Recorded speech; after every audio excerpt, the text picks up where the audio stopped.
এই মোল্লাহারা ছাড়া তোকে কবর দিবে না, এই মোল্লাহারা ছাড়া তোকে দাফন করবে না, এই মোল্লাহারা ছাড়া তোকে কবর দিবে না। এই মোল্লা না থাকলে তোর জানাজা কেউ পড়াবে না, এই মোল্লা না থাকলে তোর জানাজা কেউ পড়াবে না, এই মোল্লাহারা ছাড়া তোকে কবর দিবে না, এই মৌলবীরা ছাড়া তোকে দাফন করবে না। ওরে সারা জীবন করলি রে তুই যেই মোল্লারে ঘৃণা, সেই মোল্লারে লাগবে একদিন এটা তো ভাবলি না। ওরে সারা জীবন করলি রে তুই যেই মোল্লারে ঘৃণা, সেই মোল্লারে লাগবে একদিন এটা তো ভাবলি না। এই মোল্লা না থাকলে তোর বাপ মায়ের বিয়া হইতো না, ঠিক না বে ঠিক? মৌলবি না থাকলে বিয়েকে পড়াইতো গো? হ্যাঁ, যারা এই মাঠে ঘাস কেটে বেড়ায় তারা নাকি ভাবছে হ্যাঁ আপনার বাবা মায়ের বিবাহ মাঠে ঘাস কাটাতে না মৌলবীরা পড়াইছে? মৌলবীরাই পড়াইছে। আমার বাপ মার বিয়াও কিন্তু মৌলবীরাই পড়াইছে, আমার বিয়াও কিন্তু এক মৌলবীতি পড়াইছে, আমার বিয়েটাও এক মৌলবীতি পড়াইছে। তাহলে মৌলবী যদি বিয়াটা যদি হালাল না করিয়া দিত, তারপরে যদি আপনার মতো আমার মতন সন্তান জন্ম হতো, মৌলবী সাহেব হাসছে। ওরে সারা জীবন করলি রে তুই যেই মোল্লারে ঘৃণা, সেই মোল্লারে লাগবে একদিন এটা তো ভাবলি না। ওরে সারা জীবন করলি রে তুই যেই মোল্লারে ঘৃণা, সেই মোল্লারে লাগবে একদিন এটা তো ভাবলি না। এই মোল্লাহারা ছাড়া তোমার বাপ মায়ের বিয়া হইবে না, এই মোল্লাহারা ছাড়া তোকে কবর দিবে না। তোমার মা বাবা যাবে যেদিন এই দুনিয়া ছেড়ে, সেদিন তোমায় আসতে হবে এই মোল্লাদেরই দ্বারে। তোমার মা বাবা যাবে যেদিন এই দুনিয়া ছেড়ে, সেদিন তোমায় আসতে হবে এই মোল্লাদেরই দ্বারে। তোমরা ঠেকাই পড়লে মোল্লা চিহ্ন, তোমরা ঠেকাই পড়লে মোল্লা চিহ্ন, নইলে চিহ্ন না। এই মোল্লাহারা ছাড়া তোকে কবর দিবে না। কোটি টাকার মালিক দেখো, কোটি টাকার মালিক দেখো, এই অভাব হয় না দূর, আর গরিব ঘুমায় আরাম করে মনটা বাহাদুর। ফেরাউনের লাশটা দেখো, ফেরাউনের লাশটা দেখো, মিশর জাদু ঘরে খাই না মাটি পোকা মাছি সবাই ঘৃণা করে। হৃদয় থাকিতে যার, হৃদয় থাকিতে যার, এ নম্রতা সদা, এ রহমত আসিবে সে থা প্রভুর ওয়াদা। বড়র বড়াই থাকলে দিলে, এ বড়র বড়াই থাকলে দিলে এ রহমত আসবে না, আর নিজেকে নিজে ছোট মনে করিও সদা। উঁচু জমিন থেকে পানি নিচু জমিনে যাই, তেমনি কইরা খোদার রহমত আছে নম্রতা হৃদয়। ভোগ বিলাসের বাড়ি গাড়ি, এ ভোগ বিলাসের বাড়ি গাড়ি, এ পড়ে রবে সব, থাকতে সময় স্মরণ করো আল্লাহ আমার রব। ও মুসলমান বাবাজির আমার ভাই জানে রাগো, একটা বার বিবেকের আদালত দিয়ে চিন্তা করেন গো বাবা। ওরা আমার কালেমার বাবজিরা, আপনাদের পায়ে হাত দিয়া বলি গো আব্বা জান, এই বিবেকটা প্রত্যেকটা মানুষের আমার আল্লাহ দিয়েছে। ওই বিবেকের আদালত দিয়ে যদি একটু বিচার করেন, আমরা দেখতে পাবো গুনহার কারণে আমাদের চোখ না পাক, গুনহার কারণে আমাদের জবান না পাক, গুনহার কারণে আমাদের হাত না পাক, গুনহার কারণে আমাদের পা না পাক। পাক, গুনার কারণে আমাদের কান না পাক। এই জবানটা আমার আল্লাহর দান, কথা ঠিক না বেঠিক ভাই? এই জবান আমার আল্লাহর দান গো বাবাজি, এই জবানটা আমার আল্লাহ দান করেছে। আমার আল্লাহ বলে বান্দা রে, আমি তোর আল্লাহ, ওই জবানটা আমি আল্লাহ যদি তোকে বুবা করে দুনিয়ার জমিনে পাঠায়া দিতাম, পৃথিবীর এমন কোন শক্তি ছিল না, পৃথিবীর এমন কোন সার্জন ছিল না, পৃথিবীর এমন কোন ডক্টর ছিল না তোর জবান থেকে কথা বের করে। ওরে বান্দা, ওই জবানটা আমি আল্লাহ তোকে দিয়েছি রে বান্দা।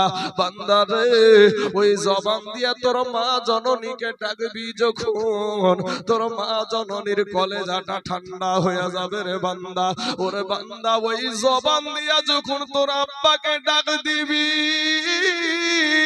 তোর আব্বা জানের কলেজা খানা ঠান্ডা হয়ে যাবে রে বান্দা। বান্দা রে, ওই জবান দিয়া তোর মাকে তুই 1000 বার ডাক, আমি বাধা দেব না। ওই জবান দিয়া তোর বাবাকে 1000 বার ডাক, বাধা দেব না। কিন্তু বান্দা রে, ওই জবানটা আমি আল্লাহ দিয়েছি, ওই জবান দিয়া মাঝে মাঝে আমি আল্লাহকে ডাক দিলে আমি আল্লাহ তোর উপরে খুশি হয়ে যাব। জোরে বলেন সুবহানাল্লাহ। ও মুসলমান বাবাজির আমার ভাই জানের আগো, দিলখানা একটু নরম করে দিবেন বাবা, একটু দিলখানা নরম করে দিয়া আজকের বয়ানটা একটু শুনে যান গো আম্মা জানের আমার মা খালা গো। এই দুনিয়াটা কিছুই না রে মুমিন, এরা আমার নবীর উম্মতের দল। মাস্তানি করিও না রে বাবা, যৌবনের বাহাদুরি দেখায়ও না রে ভাইজান। এই দুনিয়াটা কিছুই না রে আব্বা জান। আমার আল্লাহ পাক রব্বুল আলামিন বলে বান্দা রে, আমি তোকে আশরাফুল মাখলুকাত করে সৃষ্টি করেছি। জোরে বলেন সুবহানাল্লাহ। একটা নয়, দুইটা নয়, আমার আল্লাহ 4টা জিনিসের কসম খেলেন। ওয়াতিন ওয়াজাইতুন ওয়াতুর সিনিন ওয়া হাযাল বালাদিল আমিন। 4টা জিনিসের কসম করে বলে বান্দা, আমি তোর আল্লাহ তোকে বড় আশরাফুল মাখলুকাত করে সৃষ্টি করেছি রে বান্দা। ওরে বান্দা ফিরে আয়, এই গভীর রাত্রিতে আমার আল্লাহ ডাকে আয়, বান্দা ফিরে আয়, গুনাহ নিয়ে কবরে আসিও না রে বান্দা। ওরে বান্দা, কবরের আযাব সহ্য করতে পারবি না রে বান্দা। আয়, এই গভীর রাত্রিতে যাই নামাজের পাটিটা একটু বিছায়া দে, 2 রাকাত নামাজ পড়ে আমার কাছে তওবা করে ক্ষমা চা। আমি আল্লাহ তোর তওবা করে ক্ষমা চাওয়ার সাথে সাথে তোর চোখের পানি গালে আসতে দেরি হবে রে বান্দা। আমি আল্লাহর তোর গুনাহ ক্ষমা করতে দেরি হবে না। জোরে বলেন সুবহানাল্লাহ। ও মুসলমান,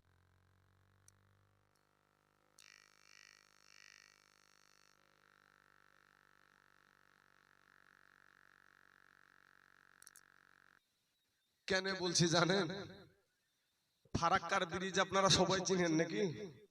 ফারাক্কার ব্রিজের 2-3 কিলোমিটার ওই দিকে লরির সাথে অ্যাক্সিডেন্ট করেছে আজকে। গাড়িখানা ওখানে রাখা আছে, দেখেন ভাঙা আছে। এক গাড়ি ভেঙেছি, লরির পেছনের সাথে অ্যাক্সিডেন্ট হয়েছে, গাড়িখান গেলছে। তো বাবাজি সোনা মালিকেরা, তারপরেও আপনাদের এখানে হাজির হয়েছি। ওখান থেকে যদি চলে যেতাম, অ্যাক্সিডেন্ট করেছি বলে যদি চলে যেতাম, তাহলে কি মিথ্যা কথা হতো ভাই? যেহেতু আমার একজন মা আমার একটা কোরআন শরীফ দিয়েছে, আল্লাহ তার দানকে তুমি আল্লাহ কবুল করে। ঠিক আছে, অবশ্যই দোয়া হবে। বাবাজির আমার ভাই জানেরা, আমি আপনাদেরকে আবার বাবাজি এখানে আসলাম, তো আসলাম একবার কারেন্ট দিয়েছে, একবার জেনারেটর নাই, একবার কারেন্ট নাই, কি নাই, এইরকম চলছে। এই অন্ধকারের মধ্যে আমাকে দিয়ে সবাই পালাইছে। তো আমি একটা আবদার করব, এই আবদারটা এই স্টেজের কোন মেম্বার ভাই, আপনি না চিনলে আমি চিনতে পেরেছি, আপনি আমাকে চিনতে পারেননি কিন্তু আমি আপনাকে চিনতে পেরেছি ভাই। ও আচ্ছা আচ্ছা আচ্ছা আচ্ছা, ঠিক আছে ঠিক আছে ভাই, ঠিক আছে। আপনাকে চিনিছি কিসের লেগে জানেন? মনে আছে আমার, ভুলিনি আমি এখনো। কদিন হইলো আমার এখান থেকে যাওয়া, ভুলি নাই রে বন্ধু তোর। বাবাজি আমার সোনা মানিকেরা, আমি একটা আবদার করব ভাই, যারা ইচ্ছা, যারা কবরের ভয় আছে, যারা ভাবছেন যে আল্লাহকে কেমনে খুশি করতে হয়, আমি ওয়াজটা করব, এই ওয়াজটাই করব, আল্লাহকে কেমনে খুশি করতে হয়। যদি মনে আপনাদের ভয় থাকে কবরকে, তাহলে একটা আবদার করব আমি, এই স্টেজের কোন আলেমের মহব্বতে নয়, আমার মহব্বতেও বলছি না, যেই নবী আপনার কবরে সশরীরে হাজির হবে, ওই নবীর মহব্বতে, ওই নবী আপনারও নবী আমারও নবী, কথা ঠিক না বেঠিক ভাই? তো ওই নবীর মহব্বতে একটা আবদার করব, এই আবদারটা যারা নবীকে পাওয়ার আশা করছেন, যে নবীকে যেন আমরা কবরে চিনতে পারি। ভাই আপনাদেরকে, চাচা আপনার পাশে যে ছেলেটা বসে আছে, ছেলেটার দিকে তাকান একটু। এই ছেলের বয়সের ছেলে, এই বয়সের ছেলে আপনাদের গরুস্থান ময়দান আছে না নাই? আছে? শুধু মাথা হিলা না, জোরে বলেন আছে? হ্যাঁ, এই তো উত্তর। বাবাজি আমার মতন যুবক ছেলে, আমার এই যে বৃদ্ধ বাপজিটা এখানে বসে বসে চোখ কচলাচ্ছে, এই যে বৃদ্ধ বাপজিটা, এইরকম বাপ দক্ষী এই বয়সের মানুষ আপনাদের গরুস্থান আছে না নাই? আমাদের মতো যুবক ছেলে আপনাদের গরুস্থান আছে না নাই? আসার সিরিয়াল আছে, যাওয়ার কোনো সিরিয়াল নাই ভাই। কখন সন্তান কি বাপের কাঁধে করে কবরে সন্তানকে নামায় নেওয়া ইতিহাস আছে না নাই? আছে ভাই। তাহলে আপনাদেরকে একটা আবদার জানাবো ভাই, নবীর মোহাব্বতে যদি মনে করেন আল্লাহকে কেমনে খুশি করে একটু শুনবো, আমরা জানবো, তাহলে বাবাজি ওই নবীর মোহাব্বতে একটু দাঁড়িয়ে নবীকে সালাম দিব। পিছনের যত ভাই ও বাবাজিরা আছেন, আপনারা মা খালারা এবং সহ সবাই আপনারা সামনের দিকে আগিয়ে চলে আসবেন। একটা বার একটু দাঁড়িয়ে যান, আমার নবীকে সালাম দিতে সামনের দিকে আগিয়ে গুছিয়ে আসেন। ইয়া নবী সালাম, ইয়া রাসূল সালাম।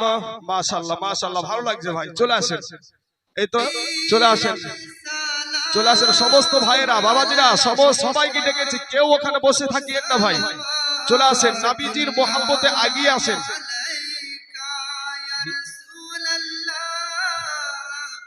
ইয়া হাবিবি সাল্লাল্লাহু তাআলা আলাইহি ওয়াসাল্লাম।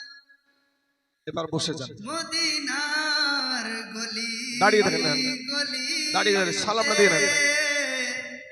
মদিনার গলি গলিতে চাই যে মন সেথাই ঘুরিতে, আর মন ভরে সালাম ভেজিতে, রোজাতে বসে কাঁদিতে। ইয়া নবী সালাম আলাইকা, ইয়া রাসূল সালাম আলাইকা, ইয়া হাবিব সালাম আলাইকা, সালাওয়াতুল্লাহ আলাইকা। মাশাআল্লাহ, বসেন বাবাজিরা, আবার বসে যান। আলহামদুলিল্লাহ, মাশাআল্লাহ। একটা জিনিস সবগুলো আমি একটু গুছিয়ে নিই বাবাজি, সব রকমের কথাগুলো একটু গুছিয়ে নিই। আমি কিন্তু ভাই যুবকদের পাগল, আমি যুবকদেরকে বেশি ভালোবাসি, আর যুবকদেরকে নিয়ে আমি বেশি অংশ ওয়াজ করে থাকি। কিন্তু আমার, তোমরা যে যুবক ছেলেগুলো ওখানে দাঁড়িয়ে থাকলে ভাই, তোমরা কি কালেমার ভাই নয় আমার? লাস্টেকার শাড়ি যেটা, তোমরা ওখানে এত ফাঁকা জায়গা থাকতে তোমার জায়গা ওখানেই হলো। নিজেকে চালাক মনে করো ভাই, নিজেকে চালাক মনে করো। মুড়ল বুঝেন আপনারা? মুড়ল বুঝেন তো? মুড়লের কাজ কি? আমাদের এলাকায় মুড়লের বিচার করতো, বিচারাদি করতো। তো এই বিচার করতে করতে এখন তো বাড়িতে বাড়িতে পায়খানা হয়েছে নাকি গো চাচা? আগে কিন্তু বাড়িতে বাড়িতে পায়খানা টয়লেট ছিল না। কি করতাম, একটা ঘটিতে একটা বদনাতে, আমরা বদনা বলি যেটাতে পানি নিয়ে যাই বা পানি খরচ করে যেটা দিয়ে, ওটাকে বদনা বলি। এই বদনাতে করে পানি নিয়ে গেছে মাঠে পায়খানা ফিরতে। পায়খানা বুঝতেই পারছেন, মাঠের বাতাস আচ্ছা তাকে আরামে পায়খানা ফিরে বিড়ি টানে, বুঝতে পেরেছেন? বিড়ি টানতে টানতে টানতে টানতে যখন বিড়ি সুটিয়াল পর্যন্ত ঠেকে গেছে, তো সুটিয়া লগর পর্যন্ত যখন ঠেকে গেছে, তখন এবার বিড়িটা ফেলি দিয়ে পানি খরচ করতে যাচ্ছে, দেখছে বদনাতে পানি নাই। বদনাটা ফুটিয়ে যত পানি ছিল সবগুলা পড়ে গেছে। তখন এই মুড়ল বলছে, হারে এই 2-4খান গ্রামের আমি বিচার করি, কেউ কোনোদিন আমাকে ঠকাইতে পারলো না, আর তুই বদনা তুই আমাকে ঠকিয়ে দিলি। তুই যে আগামী কালকে কি করে ঠকাস তাও দেখবো। আগামী কাল বাবাজি পরের দিন ওই বদনাতে করে, ফুটা বদনাতে করে আবার পানি নিয়ে গেছে। পায়খানা ফেরার সময় বলছে যে এরে বদনা তুই তো গতকালকে আমাকে ঠকালছিস, আজ কি করে ঠকাস তাও দেখছি। আজকে পায়খানা ফেরার আগে পানি খরচ করব। বলেন চাচা কে ঠকলো? তো ভাই তোমরা যারা নিজেকে চালাক মনে করছো, যারা সামনে আগিয়ে আসলো তারা জিতলো, আর তোমরা যারা মাস্তানি করে নিজের জায়গাতে দাঁড়িয়ে থাকলে তোমরা হারলে। কারণ এই জায়গাতে আল্লাহর অগণিত রহমতের ফারিস্তা নাজিল হয়। জোরে বলেন সুবহানাল্লাহ। তারা সকলেই সাক্ষী হয়ে গেল। ও ব্রাদার ইসলাম মুআজ্জাজ সামিন ইকরাম, আমার যুবক ভাইয়েরা, নওজোয়ান তরুণেরা, আজকে ভাই তুমি আমার কালেমার ভাই, তুমি আমার মুসলমান ভাই, হাইব্রিড টুপি কিনে দেখবেন। হাইব্রিড টুপি বুঝেন? বিহা করা টুপি রে বাপ। আমার চাইতো চকচকে জামা কিনে না। আরে বাবারা জামাই বলিয়া কথা, ড্যাং ড্যাং ড্যাং ড্যাং করে বিয়ে করতে চলে এসেছে কৃষ্ণমুড়িতে। কৃষ্ণমুড়ির ইমাম সাহেব এখন এর দায়িত্বে বিয়ে পড়ানো কাজ। ইমাম সাহেব বলছে, বেটা বিয়ে তো করতে এসেছো, তোমার মাও মুসলমান, তোমার বাবাও মুসলমান, তোমার দাদাও মুসলমান, তোমার দাদিও মুসলমান, তোমার 14 গোষ্ঠী মুসলমান, কালেমা পড়ো।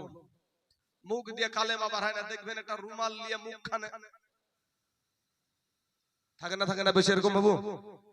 আপনাদের এলাকায় বোধহয় মুখে রুমাল দেয় না, দেয়? আচ্ছা, এবার একটা আলেম যদি কোনো ভুল করে, দেখবেন আলেমের মুখের সামনে ওরা কিন্তু আক্রমণ করে। কিন্তু আলেম তো আর ওদের মতন বেয়াদব নয়, আলেমেরা ওদের মতন বেয়াদব নয়। আলেম তখন দেখছে একে যদি সমাজের সম্মুখে যদি এখন আমি অপমান করি, তাহলে একটা আমারও কেমন দেখায়, আর এটা তো নবীর আদর্শ নয়। তো আলেম বলছে, তাহলে বাবা আমি পড়ছি, তুমি আমার সাথে সাথে পড়ো। তাই আলেম সাহেব এভাবে পড়তে শুরু করেছে। তো দেখবেন আলেম সাহেব পড়ে তো ওর মুখ দিয়ে বারবার বেঁধে যায়। তো বারবার যখন বেঁধে যায়, পাশে কিছু দালাল ফিট করা থাকে, পাশে কিছু দালাল ফিট করা থাকে, ঠোকা দেবে যায়, আর পিঠে হাত দেওয়ার কলজে গেল রে, আর বুকের ভিতরটা হাওড়া শিয়ালদা কলকাতা করছে, আর পিঠের উপরে হাত দেয়, পিঠের উপরে হাত ভুলাই। আছে না আপনাদের সমাজে? হ্যাঁ বাবাজি, এরপরে তুমি মুসলমানের ছেলে 5টা কালেমা জানো না ভাই। ওইখানে দাঁড়িয়ে যারা গেটে 2জন ছেলে, যুবক ছেলে দাঁড়িয়ে আছে, লুকাচ্ছে, দেখেন লুকাচ্ছে। চলে আসো ভাই। এই তো একটা ছেলে একবার সুন্দর ভাবে চলে আসলো, আলহামদুলিল্লাহ, মাশাআল্লাহ, আল্লাহকে কবুল করুক, জোরে বলেন ইনশাআল্লাহ। সকলে বলেন আমিন। ব্রাদার ইসলাম মুআজ্জাজ সামিন ইকরাম, আমিনের জায়গায় ইনশাআল্লাহ শর্টে চলে এসেছে বাবাজি। তো ভাইজান, তো আবার কিছু ছেলে কিন্তু এই পর্দার রোতে লুকিয়ে পড়লো। বেটা দুটাকে যদি ধরে নিয়ে এসে পেটের উপর পা তুলি দিয়ে যদি বলে যে 5টা কালেমা বলধনি, আর 5টা কালেমা আবার হবে না। তারপর যদি বলি ফাতিহা সূরাটা যদি ভালো করে শুদ্ধ করে তেলাওয়াত করে শোনা দেনি, আর হবে না বাবা। কিন্তু তারপরেও কিন্তু এখানে আসতে চাই না মুসলমান ভাই। যাই হোক, আল্লাহ এদেরকে হেদায়াত দান করুক, সকলেই বলেন আমিন। ব্রাদার ইসলাম মুআজ্জাজ সামিন ইকরাম, ভাই আমার সোনা মানিকের, আমার যুবকেরা, কাউ কষ্ট দেওয়ার জন্য আমি বলছি না ভাই। আমি তোমরা উঠাউঠি করলে আমার বক্তব্যের তারটা কেটে যাবে, এর জন্য অনুরোধ করব আপনারা কেউ উঠাউঠি করবেন না। বাবারাম, আমি যেই জায়গাতে ওয়াজ রেখেছি ওখানে আমি চলে গেলাম। আমার আল্লাহ ডাক দিয়া বলে, বান্দা রে, আমি তোকে আশরাফুল মাখলুকাত করে সৃষ্টি করেছি রে বান্দা। ওরে বান্দা, তুই মনে করছিস আমার চাইতে তোকে তোর মা বেশি ভালোবাসে। ওরে বান্দা, তুই মনে করছিস আমার চাইতে তোর বাবা তোকে বেশি ভালোবাসে।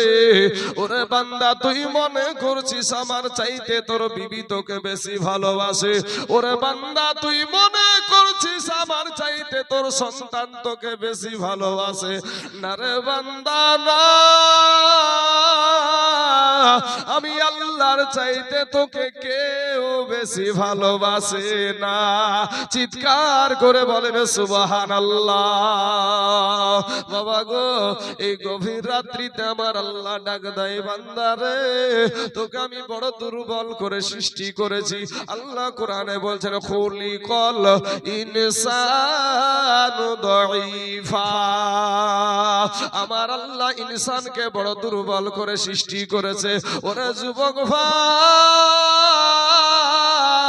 মাস্তানি করিও না রে বাবা, যৌবনের বাহাদুরি করিও না, গুনাহ নিয়ে কবরে যাও না রে যুবক, গুনাহ নিয়ে কবরে যাও না। একটা সেকেন্ডের আযাব সহ্য করতে পারবি না রে বাবা, একটা মিনিটের আযাব সহ্য করা সম্ভব না রে বাবা। আমার আল্লাহ যেমন বড়, আমার আল্লাহর গজব তেমন বড়, আমার আল্লাহ যেমন বড়, আমার আল্লাহর রহমত তেমন বড়। জোরে বলেন সুবহানাল্লাহ। আমার আল্লাহ বলে, বান্দারে আমি চাই না তুই জাহান্নামে যাবি, এটা আমি চাই না রে বান্দা, কিন্তু তোর কর্মের ফলের কারণে তুই জাহান্নামে চলে যাবি। ওরে বান্দা ফিরে আয়, তওবা করে আমি আল্লাহর কাছে ক্ষমা চা, আমি আল্লাহ তোর জীবনের সব গুনাহ মাফ করে দিব। জোরে বলেন সুবহানাল্লাহ। এরে আল্লাহর পাগলের দল, এরে আল্লাহর গোলামের দল, নবীর আশিকের দল, শোনেন গো বাপ, আজকে যারা আল্লাহকে তালাশ করে রে বাবা, ডানে তাকায় তবুও আল্লাহর তালাশ করে, বামে তাকায় তবুও আল্লাহর তালাশ করে, সামনে তাকায় তবুও আল্লাহর তালাশ করে, পিছনে তাকায় তবুও আল্লাহর তালাশ করে। ওরে মুসলমান ভাই, এত মাস্তানি কিসের রে বাবা? তুমি ভাবছো আমি মডার্ন যুগে বাস করছি, আজকে তুমি নবীর সুন্নতি লেবাসকে বৃদ্ধা আঙ্গুলি দেখায়া দিয়েছো। বৃদ্ধা আঙ্গুলি দেখায়া কোন নায়ক কেমন টি-শার্ট পরেছে, কোন নায়ক কেমন প্যান্ট কিনেছে, কোন নায়ক কেমন ভাবে চুল কেটেছে, এটাকে তুমি আদর্শ বানিয়েছো, আর নবীর আদর্শকে তুমি বৃদ্ধা আঙ্গুলি দেখায়াছো। ও মুসলমান যুবক রে, কোন নায়ক তো তোমার কবরে যাবে না, কোন মহিলা তো তোমার কবরে যাবে না। ওরে মুসলমান যুবকেরা, কেউ তোমার কবরে যাবে না। আমি তাইজুল ইসলাম দাড়ি রাখার কারণে না খায়া মরি না রে যুবক, আমি তাইজুল ইসলাম মাথায় টুপি দেওয়ার কারণে না খায়া মরি নাই রে ভাই, আমি তাইজুল ইসলাম জুব্বা পরার কারণে আমি না খায়া মরি নাই রে ভাই। তোমরা যা খাও তার চাইতে ভালো মাংসটা আমাদেরকে দেয়, কথা ঠিক না বেঠিক? আজ আপনাদের এখানে এসেছি মেহমান হিসাবে। বাবাজি সুন্দর করে খাতির যত্ন করে আপনারা এখানকার কমিটি বিন্দু বক্তাগুলোকে খাওয়াচ্ছে না, খাওয়াচ্ছে না ভাই? ভালো মাংসগুলা খাওয়াই, কিন্তু তোমার জন্য খিচুড়ি। ভাই যুবক মুসলমান ভাইয়ের আমার কালেমার ভাই, তোমাদেরকে কষ্ট দেওয়ার জন্য বলছি না, ফিরে এসো, তোমাদের পা দুখানা গায়া দাও, তোমাদের পায়ে হাত দিয়ে বলি ভাই এই দুনিয়াটা কিচ্ছু না। আমার নবীজির একটা কথা বায়ান করবো বাবাজি, সোনা মানিক, যুবকেরা দিলখানা একটু নরম করে দিবারে ভাই।